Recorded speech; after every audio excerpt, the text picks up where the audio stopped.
ngelihat Vitinha sama João Neves kayaknya Portugal emang skuadnya bahaya banget sih emang di Jadi 2026 ini dari data yang dia impun analis ya. Dia merilis akhirnya yang juara Piala Dunia 2026 akan digelar di Amerika Serikat, Meksiko, dan Kanada pada tanggal 11 Juni hingga 19 Juli 2026. Ini merupakan yang pertama Piala Dunia digelar di 3 negara berbeda, karena sebelumnya maksimal hanya 2 ya, di Jepang dan Korea Selatan.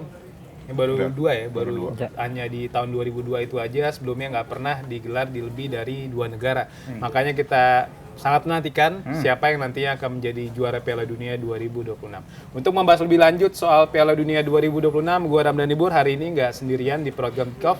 Sudah ditemani oleh 2 jurnalis Okezone, ada Bang Feby Novalius dan juga Bang Wikanto Romudoyo.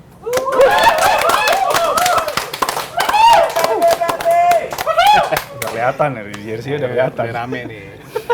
Nah, kita bahas soal Piala Dunia yang bakal bergulir sekitar pekan depan ya. Di weekend di hari Jumat akan digelar pembukaan Piala Dunia 2026. Lu melihat kira-kira tim mana yang bakal juara? Lu melihat perkembangan dari saat inilah. Ketika tim-tim mayoritas sudah manggil kan 26 pemain yang akan dibawa ke Piala Dunia 2026. Kalau gue sih, karena gue nggak punya jagoan siapa-siapa ya Piala Dunia, dari beberapa tahun yang lalu gue nggak pernah punya jagoan.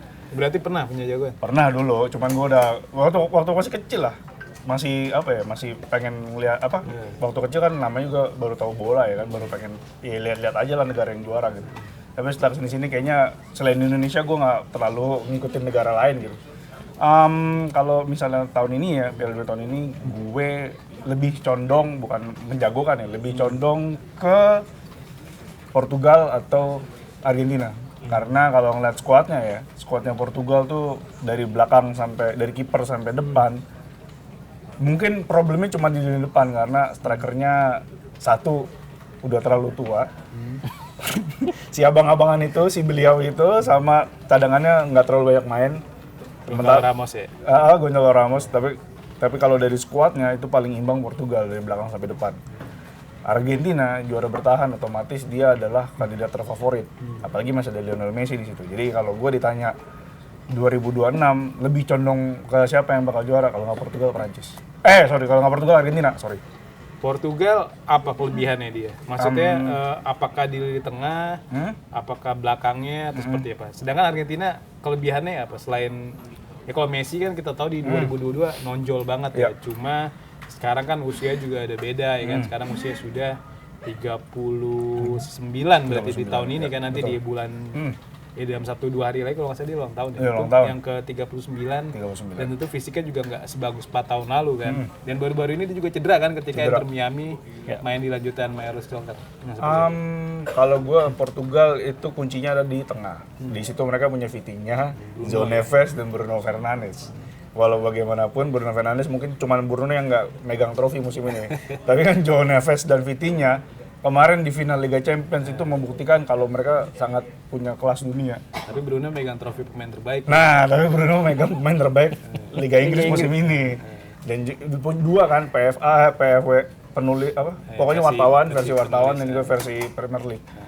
Kuncinya Portugal di lini tengah. Sementara di Argentina mereka punya beberapa pemain yang di 2022 itu masih muda dan sekarang kan semakin matang. Julian Alvarez contohnya.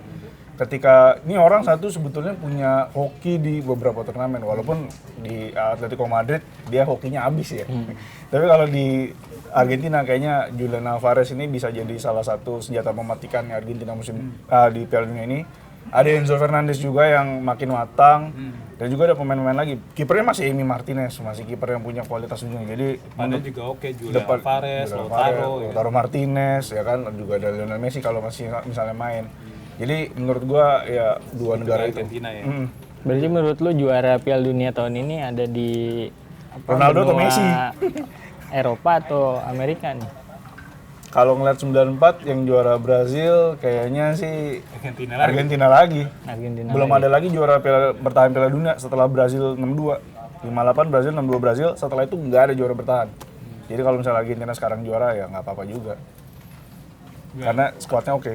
Kalau gue setelah menonton pertandingan Liga Champions kemarin, ngelihat Vitinha sama João Neves kayaknya Portugal emang skuadnya bahaya banget sih emang di Piala Dunia tahun ini. Dan gue juga secara pribadi emang pengen banget Ronaldo sih emang biar nutup ya, lengkap. Yang sempurna jangan Messi doang, Ronaldo juga. Dia Jadi ada layak layak juga dia buat dikasih apresiasi setinggi-tingginya sampai usia sekarang ya, walaupun dia nanti mainnya 5 menit, 10 menit ya itu buat dia pasti kan prestisius banget kan, gelar yang sangat ditunggu-tunggu buat Ronaldo kan. Betul. Terus ya setelah pertandingan Liga Champions kemarin juga ngelihat nama-nama pemain lain ya, kayaknya Prancis juga patut diwaspadai juga. Dia pemain depannya kayaknya bahaya banget di situ. Dembele, gue juga pas lagi nendang penalti gue baru tahu Dembele ternyata kaki Dia mah kanan kiri itu. Kanan kiri hidup. Kayak Pedro dia. kaki kanan.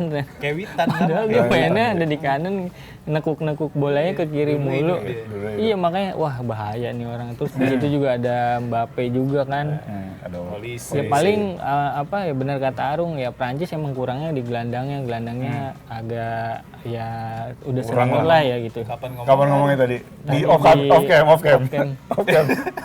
Ya ya kalau menurut gue sih Portugal sih yang bisa dijagoin, cuman ya karena kalau di Amerikanya kalau Arung tadi Argentina, gue tetap Brazil sih kalau gue. Brazil ya dengan dengan kualitas individu pemainnya, pelatihnya juga spesialis turnamen kan? Iya.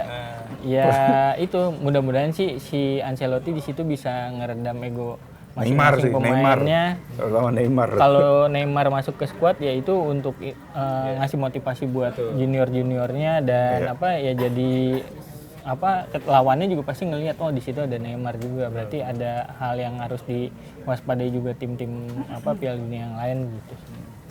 Kalau lu siapa? Kalau gue sih Kan nggak di Itali. Jagoan gue Brazil ya. Gue Brazil. Dan sama Belanda sebenarnya. Nah ini bicara Belanda nih, ada ekonom Jerman Joachim Klemen bilang katanya. Bukan bilang sih, dia kayak udah punya perhitungan tersendiri karena dari 2014 tuh dia menghitung atau memprediksi siapa yang jadi juara Piala Dunia, dan prediksi selalu tepat kan.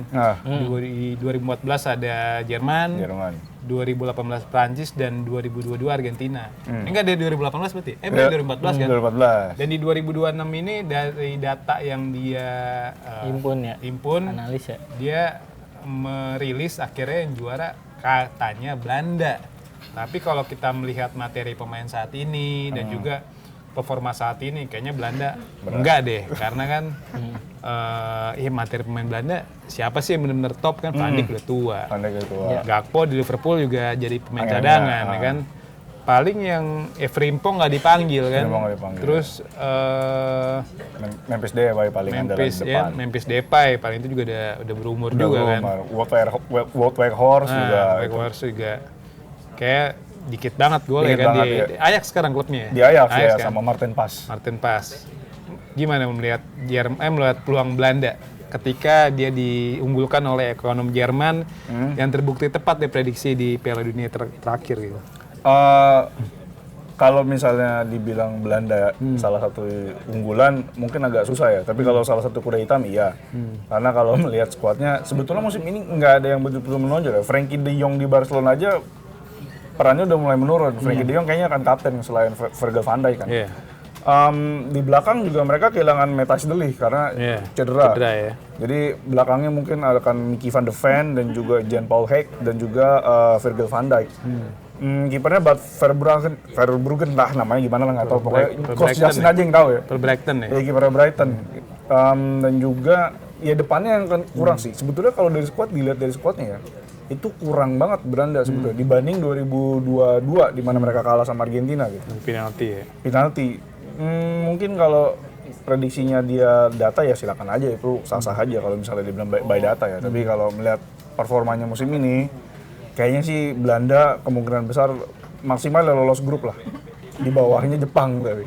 Grup Jepang ya? Segrup Jepang. Jepang bakal jadi juara grup tuh. Belanda pertama udah langsung lawan Jepang kan. Ya kita lihat aja ntar kalau lawan Jepang gimana. kalau misalnya dia ayam-ayamin sama Jepang ya mohon maaf aja nih fans-fansnya Belanda. Mohon maaf aja gitu. Mungkin maksudnya dia juara grup kali, Bu. Juara grup ya? Iya. Jadi kan emang Belanda kan segrupnya sama Jepang, Swedia sama Tunisia. Tunisia. Ya kalau emang lihat grup ini mungkin ya Belanda dan Jepang lah yang diunggulkan kan. Gyökeres, Swedia, Gyökeres. Swedia Gyökeres top doang. sih. Tapi Isak kan ya. Gyökeres ya Swedia masuk ke Piala Dunia juga kan Playoff melalui ya. playoff kan. Jadi ya Itu juga lewat ini kan jalur UEFA Nation League UEFA kan. Nation League. Karena di peringkat kan ini sebenarnya di kualifikasi juru kunci nggak masalah, kunci. tapi dia dibantu jalur UEFA Nation League, lolos gitu ya. playoff dia. Lolos playoff deh. nah itu apa ya mungkin kalau kata ekonomi itu dengan data dan analisis dia Belanda juara ya itu sah aja dan mungkin apa ya dia juga salah satu supporternya Belanda juga kali. Orang Jerman nggak mungkin orang Jerman dukung Belanda tuh agak-agak mustahil gitu. Cuman ya kalau apa lihat grup juga Belanda ya ketemu Jepang ya Jepang kita tahu juga udah berapa kali menang juga kan lawan Berkembang, Spanyol, jauh berkembang deh. lawan Jerman berkembang ya. juga kan. Brazil, Inggris kemarin kalah di Wembley sama Inggris Jepang. kalah kan. Hanya Walaupun Mito nggak dipanggil ya karena cedera. ya jadi ya apa ya buat Belanda lolos fase grup aja sih dulu. Ntar ya apa kita lihat aja. Sebenarnya kalau lihat Argentina waktu Piala Dunia sebelumnya juga kan Argentina ya Jelek ya. di fase grup Kalah lah. Kalau lawan Arab kan di kalah awal. juga ya. Setelah itu menang Dinilainya Meksiko nggak sama salah satu Polandia. tim yang bakalan juara juga kan. Tapi ya Juara-juara aja. setelah apa fase gugurnya kan Gila malah gila kan Susah pelan-pelan lawan bertahap. Malah lawan Argentina jadi semua tim kesusahan kan lawan dia kan. Iya. Ya mungkin Belanda juga bisa Gitu, jadi iya. begitu juga. Ya terseok-seok mungkin kalah lawan Jepang tapi menang lawan Tunisia dan Swedia ya. Bisa. Dan lanjut sampai ke babak-babak selanjutnya. Jadi nggak yakin lu berdua berarti Belanda juara. Enggak. Enggak, kalau gue nggak pernah yakin. 3 kali runner-up aja udah bikin mereka cukup tidak meyakinkan. Itu dari Belanda. Tapi kalau kita melihat negara kuda hitam di Piala Dunia sebenarnya selalu ada ya. Kita tahu di 2002 kan ada Korea Selatan bisa masuk sampai semifinal, terus juga Peringkat 3. di Peringkat 4. Sebelumnya. di 2006 juga ada Ukraina yang bisa masuk sampai perempat final. 2010 ada Uruguay juga, Ghana ya kan ada lebih banyak lah. Bahkan di 2022 juga ada Maroko yang bisa sampai ke semifinal Peringkat 4. sebelum dikalahin Prancis ya di semifinal dari perebutan peringkat 3 kalah dari Kroasia kan. Kroasia. Nah, untuk Piala Dunia 2026 siapa kira-kira kuda hitamnya? Apakah Jepang atau ya sebenarnya ya ini gue bingung Kroasia masuk kuda hitam nggak sih? Karena kan secara pot dia masuk pot 2 ya. Iya. Sama seperti Jepang tapi ya kalau dibilang unggulan juga enggak. Jadi ngambang. Oh, iya. Gimana lo melihat kuda hitam tahun ini? Kira-kira siapa nih? Kalau gue lihat sih Bur, kalau Piala Dunia mah ini sih Bur, apa persiapan timnya kan karakteristik timnya juga beda-beda kan. Kayak Kroasia, siapa sih yang prediksi Kroasia kemarin bisa Semifinal loh. 2018 final ya kan? malah final kan dia. Nah itu apa yang nggak bisa diprediksi juga. Kalau gue sih ngelihatnya tim kuda hitam kayak Jepang nih emang sekarang lagi naik daun banget. Belum ada tim yang bisa ngalahin dia. Tim-tim gede malah bisa kalah juga sama dia kan, negara-negara besar bisa kalah sama dia ya. Ketika nanti final di Piala Dunia besok ya pasti berubah juga sih. Karakteristiknya mainnya juga pasti berubah juga, mentalnya pasti berubah juga sih kalau menurut gua. Jadi siapa? Ya kalau dari Asia tetap nggak ada yang lain kayaknya. Kalau lihat Uzbekistan, Korea, kayaknya Jepang sih paling siap ya? paling siap sih kayaknya. Ini kayak Swedia Dan- gitu gimana? Itu Kayaknya masuk enggak masuk kuda hitam juga itu Swedia. Iya. Swedia. Kalau gua kayak enggak Eres sih juga. enggak. Kalau enggak Enggak. Kalau gua Jepang sih. Jepang udah salah satu. Kroasia kayaknya turun ya. Karena kan 2018 dia runner up. Dua-dua dia peringkat 3. Mungkin ini 4 atau perempat final gitu. Kalau misalnya kuda hitam, nih kalau misalnya 2 negara ini masuknya kuda hitam ya, gua akan lebih milih Inggris dan Jerman. Kuda hitam ya, kalau bisa dimasukkan ke kuda hitam, gua akan milih Inggris dan Jerman. Kenapa Inggris kuda hitam? Kalau Inggris sih menurut gue tetap unggulan. Kalau Jerman iya. kalau menurut Enggak, gua kalau itu ada justru- yang dari grup ini, Rung. Ada yang dari grup B nih. Grupnya Kanada, Bosnia, Qatar, Swiss. Nah tuh. Swiss mungkin kadang-kadang agak ada yang bagus ya? Nggak ada yang bagus. Dan kan pasti dia kan lolos masuk grup kan, 32 dan besar. masuk 32 besar. Nah, di situ kan kita lumayan lihat ya. kelihatan nih. Kalau Inggris kenapa gue bilang cocoknya kuda hitam, skuadnya sih. Thomas Tuchel nih entah kenapa isi kepalanya yang aneh nih. Ada beberapa pemain yang sebetulnya nggak layak dipanggil, tapi dipanggil. Yang layak dipanggil nggak dipanggil. Kayak misalnya manggil John Stones. Musim ini lebih banyak di ruang rawat. Iya benar. Terus juga Kwanzaa ya. Jarel Kwanzaa ya, walaupun dia main di Leverkusen ya, mungkin rutin main. Ada beberapa pemain yang lebih dipertanyakan. Harry Maguire nggak dipanggil misalnya. Itu aneh banget sih, kenapa dia nggak dipanggil. Jadi Foden tuh. Jadi menurut gua, dia ini kayak gue suka aja sama pemain, gue panggil gitu. Atau mungkin juga dia punya pertimbangan lain, tapi kalau dari squadnya kayaknya, bahkan ada selentingan dibilang Thomas Tuchel ini Intelnya Jerman buat ngancorin Inggris gitu. Jadi nggak tahu juga. Tapi kalau dari squad kayaknya Inggris lebih layak kuda hitam, Jerman juga lebih layak kuda hitam karena Jerman lagi transisi, masih mencari bentuk gitu. Ada beberapa pemain yang bisa dipersiapkan untuk musim depan. Untuk kedepannya kayak Florian Wirtz, Angelo Stiller, terus juga ada Nick Woltemade. Jadi mungkin Jerman bisa lah, ya ganggu sampai perempat final lah. Inggris juga sampai perempat final. Padahal kan Jerman spesialis turnamen juga kan? Iya. Jadi menurut lu di dua Piala Dunia terakhir selalu rontok di fase grup. Rontok fase grup, makanya mungkin setelah mundur dalam dua edisi, tahun ini dia bisa lolos grup, mungkin sampai perempat final. Kenapa enggak? Gitu. Kalau gue Jerman sama Inggris, Jepang, Inggris, Jerman, Inggris, Jepang yang berpotensi ngejutin ya. Karena Inggris juga di 2 Piala Eropa terakhir kan selalu masuk ke final. Dan selalu kalah kan. Di 2020 kalah lawan Italia, 2024 kalah lawan Spanyol. Kan. Dan mungkin ya football is coming home mungkin kan. Karena memang nggak pulang-pulang juga sih. Nggak pulang-pulang. England is coming home. Setiap musim. Iya, setiap kompetisi gitu mulu tapi nggak ada hasil ya kan. Dan ini sebenarnya di bawah asuhan Gareth Southgate kan sebelumnya ya Inggris bagus ya dan sering masuk fase akhir termasuk di Piala Dunia 2018 kan masuk semifinal kan.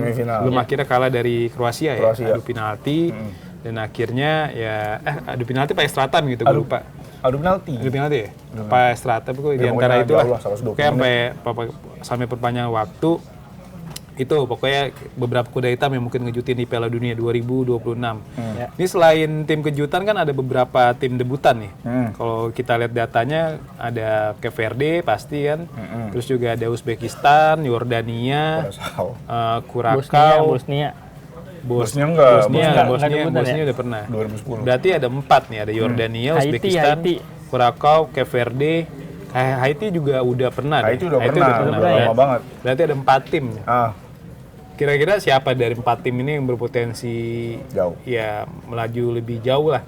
Mungkin ya minimal masuk ke babak 32 besar karena kan kalau dari regulasi itu ada peringkat 3 terbaik ya. Itu biasanya kan bisa nguntungin tim-tim kayak gini nih untuk melaju lebih jauh lah dari fase grup gitu.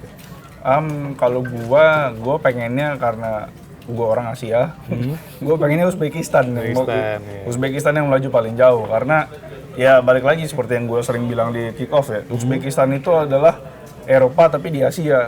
Posturnya kokoh-kokoh, mereka punya Abdul Qadir Kusanov yang di Manchester City yang musim ini bahkan jadi inti. Main inti.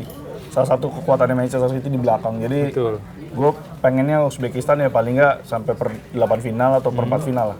Mereka punya potensi untuk itu gitu. Uzbekistan. Terus siapa? Debutan sih kayaknya peluang besar juga buat Verde sih, Tanjung Verde nih. Di grup H dia lawannya Spanyol, Arab Saudi, Uruguay ini. Jadi ya kalau emang ada 3 terbaik kayaknya Tanjung Verde bisa sih nih. Bisa ya. Kayak Verde dan dia kan sebenarnya kayak Indonesia ya. Banyak pemain keturunan dari Belanda kan. Betul. Dia Suriname, kayak Verde, dan Curacao dan pusatnya Belanda. Dan dia cuma Belanda, Curacao dan Cape Verde aja nih yang bisa mewakili Belanda dan turunannya di Piala Dunia 2026 ya kan. Berarti tadi udah clear ya, lu ngejagoin di antara Portugal Argentina, lu berarti Prancis juga yang kemungkinan juara Piala Dunia 2026. Itu pokoknya kita bahas soal Piala Dunia. Selain Piala Dunia juga yang lagi rame kan Final Four nih. Final Four Pro Futsal League ya. Kita nyebutnya semifinal lah sekarang kan. Semifinal Pro Futsal League yang akan digelar di Gor UNY di Yogyakarta pada tanggal 5 dan 7 Juni 2026. Ini jadi baru semifinal doang nih. Iya. Gua pikir awalnya semifinal final langsung kelar nih di Ada minggu dua ini. leg. Ternyata semifinalnya 2 leg dan Finalnya 2 finalnya baru minggu depan ya. Minggu depan.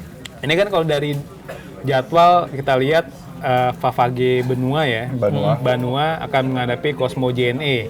Sedangkan Black Steel melawan Bintang Timur Surabaya. Ini kalau bagi teman-teman yang kurang ikutin, jadi mereka dipertemukan berdasarkan peringkat di regular season lah ya. Regular season. Favage Benua peringkat 1 dihadapkan dengan peringkat 4-nya nih Cosmo JNE. Sedangkan Black Steel dan Bintang Timur Surabaya bertemu karena mereka menempati peringkat 2 dan peringkat 3. Ini dari drawing yang ada ya, kita sebutnya drawing lah ya. Kira-kira siapa yang masuk ke final nih dari 4 tim ini nih? Jadi kemarin gue sempet ngobrol sama salah satu wartawan futsal lah, yang emang bener ngikutin banget Pro Futsal League tahun ini, dan dia bakalan berangkat juga nanti ke Jogja untuk ngikutin semifinal dan final. Gue tanya lah, menurut lu gimana dan siapa yang menang di futsal ini? Kata dia, dia bilang ini sih kalau menurut dia yang bakalan menang sih Favage sih. Terus karena di seriesnya Favage juga peringkat 1 juga kan. Dan setelah putaran kedua kayaknya Favage emang konsisten aja, menang terus gitu. Terus lawan tim besar juga dia bisa menang juga. Abis itu gue ngobrol juga sama salah satu mantan pelatih Liga Pro lah. Sekarang dia udah nggak ngelatih lagi. Dia, Bang gimana nih menurut abang Pro besok, semifinal besok? Kata dia, menurut gue bakal ada juara baru sih tahun ini. Jadi bukan Bintang Timur Surabaya lagi, bakalan ada juara baru di tahun ini. Terus lah, emang kenapa? Kata gue, emang kenapa BTS kok sekarang turun? Padahal kan di situ pemain timnasnya kan mayoritas dan banyak banget kan. Iya, karena menurut dia pemain asing di BTS tuh lagi kurang perform aja. Jadi dia ketika ketemu sama tim besar misalnya Black Steel, Favage ya BTS emang ngelawan tapi ya kurang maksimal aja ngasih perlawanan buat tim yang Final Four besok nih. Terus kalau dilihat emang skuadnya emang Favage, Black Steel, Cosmo sama BTS emang kalau skuadnya emang banyak pemain timnas juga di sini. Jadi walaupun mayoritas pemain ada di BTS, tapi banyak juga pemain yang ada di Cosmo. Ada Dewa Rizky di situ, ada Israr Megantara di situ. Kalau di Favage juga ada dulu Kapten Suni di situ, ada Alfaji Fikri di situ. Jadi banyak juga, cuman ya itu. Kalau menurut mereka ya ini bakalan ada juara baru dan finalnya itu prediksi mereka nih ya. Finalnya itu Favage Black Steel sih. Black Steel. Kenapa Black Steel? Black Steel soalnya semenjak timnas Asuhan Suto yang kemarin baru tuh yang kemarin mereka masuk final Piala Asia. Masuk final, iya. Piala AFF. Piala AFF ya. Piala AFF yang kemarin yang baru tuh, semuanya baru semua tuh. Itu mayoritas tuh kebanyakan emang pemain-pemain Black Steel banyak di situ. Dan ketika main lagi di klubnya, terus pas gua ngelihat nonton Black Steel beberapa kali juga emang top banget sih tuh. Di situ ada Evan juga, ada Ardian Sahnur di situ, kaptennya, terus kipernya juga ada Bagir di situ. Jadi bagus gitu kuatnya. Jadi menurut mereka dan penglihatan gue selama nonton emang kayaknya yang layak final kayaknya Favage dan Black Steel. Cuman lagi-lagi kalau futsal kan prediksinya susah kan. Dia ininya juga intensitasnya tinggi, terus banyak yang harus diperhatiin setiap timnya, misalnya kayak penaltinya lah, nanti ada penalti second keduanya lah, kayak gitu-gitulah, foulnya berapa. Nah itu pasti ada di pertandingan tuh seru juga, dan itu mempengaruhi faktor dia bisa menang apa enggak sih nanti. Gitu. Kalau karena gua nggak terlalu memperhatikan futsal ya. Mungkin kalau dari Feby gua setuju di Black Steel. Tapi kalau Favage kayaknya karena dia lawan Cosmo juga ada beberapa pemain timnas futsal kan.